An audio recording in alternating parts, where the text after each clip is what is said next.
धीमी बारिश, बिजली चमकती है। दिल्ली के एक पुराने इलाके में एक अपार्टमेंट था, सूर्या रेजिडेंसी। लोग कहते थे वहां चौथी मंजिल पर एक कमरा है जिसका दरवाजा कभी नहीं खोलना चाहिए, लेकिन किसी को नहीं पता था क्यों।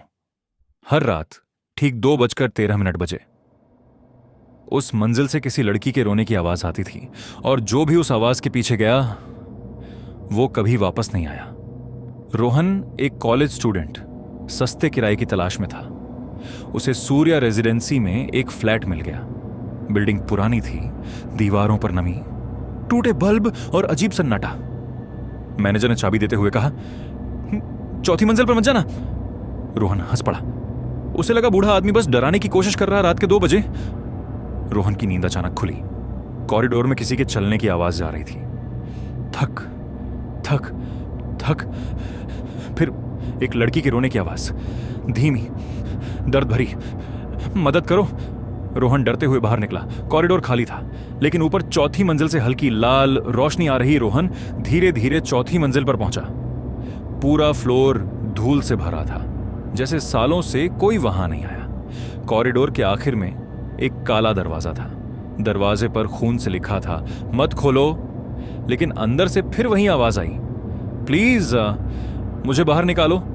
रोहन ने कांपते हाथों से दरवाजा छुआ। दरवाजा अपने आप खुल गया। कमरे के अंदर पूरा अंधेरा था।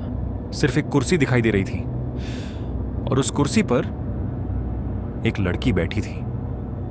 उसके लंबे काले बाल उसके चेहरे को ढक रहे थे। रोहन धीरे धीरे उसके पास गया। तभी लड़की ने अपना सिर उठाया। उसकी आंखें नहीं थीं, सिर्फ काले गड्ढे, और उसके होंठ सिल दिए गए थे। अचानक पूरा कमरा कांपने लगा। रोहन भागकर नीचे आया। अगले दिन उसे बिल्डिंग के स्टोर रूम में एक पुराना वीडियो टेप मिला। वीडियो में वही लड़की थी। उसका नाम था रिया। 10 साल पहले रिया इस अपार्टमेंट में रहती थी, लेकिन एक रात वो अचानक गायब हो गई। लोगों ने कहा वो भाग गई, लेकिन वीडियो में सच्चाई कुछ और थी। रिया मदद के लिए चिल्ला रही थी, और कुछ लोग उसे उसी काले कमरे में बंद कर रहे थे। उस रात पूरा अपार्टमेंट अचानक अंधेरे में डूब गया। लिफ्ट अपने आप चौथी मंजिल पर जाकर रुक गई। कॉरिडोर में खून के निशान दिखाई देने लगे। हर दीवार पर एक ही लाइन लिखी थी, उसे बाहर निकालो। रोहन समझ चुका था, रिया की आत्मा अभी भी वहीं फंसी हुई है, और वो बदला चाहती है। रोहन फिर चौथी मंजिल पर गया, लेकिन इस बार पूरा फ्लोर बदल चुका था। दीवारों से खून बह रहा था, लाइट्स जल बुझ रही थीं, और हर कमरे में रिया दिखाई दे रही थी, धीरे धीरे हंसती हुई। फिर अचानक सारे दरवाजे बंद हो गए। अब सिर्फ काला दरवाजा खुला था। रोहन अंदर गया। कमरे के बीचों बीच एक पुराना आईना था। आईने में उसने खुद को देखा, लेकिन उसके पीछे रिया खड़ी थी। रिया ने धीरे से कहा, अब तुम मेरी जगह लोगे। अचानक आईने से काले हाथ बाहर निकले। उन्होंने रोहन को अंदर खींच लिया।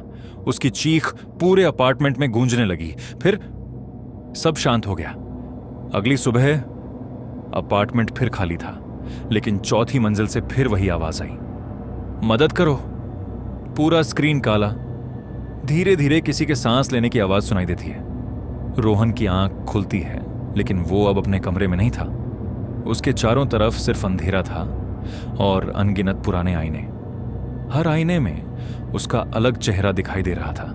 कहीं वो बूढ़ा था, कहीं उसका चेहरा जला हुआ था, और एक आईने में वो मरा हुआ दिखाई दे रहा था। रोहन समझ चुका था वो अब इंसानों की दुनिया में नहीं है। ये एक ऐसी जगह थी जहां उन लोगों की आत्माएं कैद थीं जो उस काले दरवाजे के अंदर गए थे। तभी पीछे से एक लड़की की आवाज आई, यहां से कोई वापस नहीं जाता। रोहन पलटा। वो रिया थी, लेकिन इस बार उसका चेहरा सामान्य था।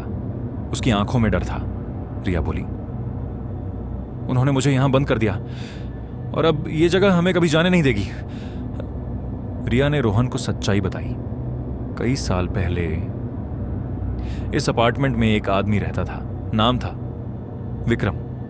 वो काले जादू करता था। उसने चौथी मंजिल के कमरे में एक श्रापित आईना बनाया था।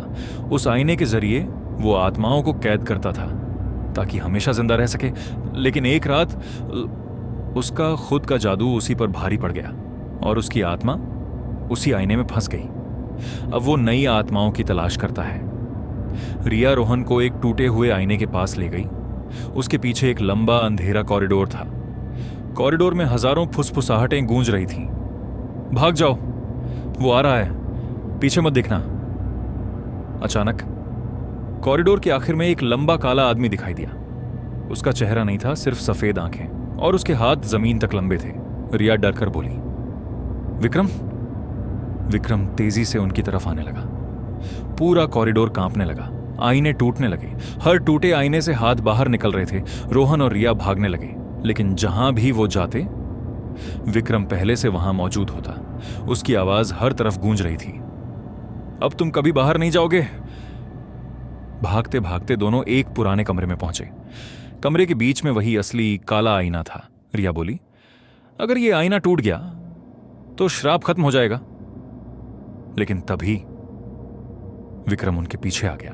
अब उसका चेहरा दिखाई दे रहा था, पूरा जला हुआ और आंखों से खून बह रहा था। उसने रोहन का गला पकड़ लिया। कमरे की सारी लाइट्स बंद हो गईं। रिया ने एक लोहे की रॉड उठाई और पूरी ताकत से आईने पर मारी। धड़ाम! आईने में दरार पड़ गई। तभी पूरा अपार्टमेंट हिलने लगा। विक्रम दर्द से चीखने लगा। उसका शरीर धीरे धीरे धुएं में बदलने लगा। खत्म हुआ, लेकिन वो आखिर तो तुम सब भी खत्म हो जाओगे। रिया ने रोहन को धक्का दिया। भागो! रोहन भागकर बाहर निकल गया। अचानक पूरा चौथा फ्लोर आग में जलने लगा। अपार्टमेंट की सारी खिड़कियां टूट गईं और फिर एक जोरदार धमाका हुआ। अगली सुबह फायर ब्रिगेड को पूरी चौथी मंजिल जली हुई मिली। लेकिन सबसे अजीब बात, वहां किसी इंसान का शव नहीं मिला।